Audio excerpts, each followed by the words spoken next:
সুপ্রিয় দর্শক, আসসালামু আলাইকুম। আজকে একটি মাথা নষ্ট করা খুবই গুরুত্বপূর্ণ একটি ম্যাথ নিয়ে কথা বলবো।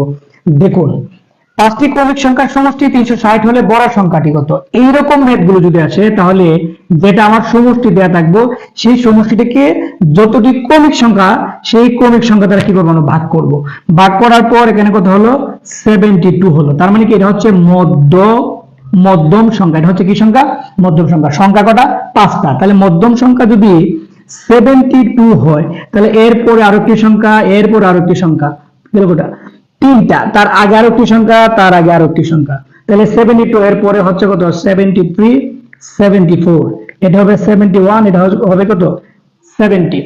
আমাকে বলছে সবচেয়ে বড় সংখ্যাটা কি। তাহলে এই পাঁচটি ক্রমিক সংখ্যার মধ্যে, সবচেয়ে বড় সংখ্যা কত? 74। এই যে হচ্ছে 74।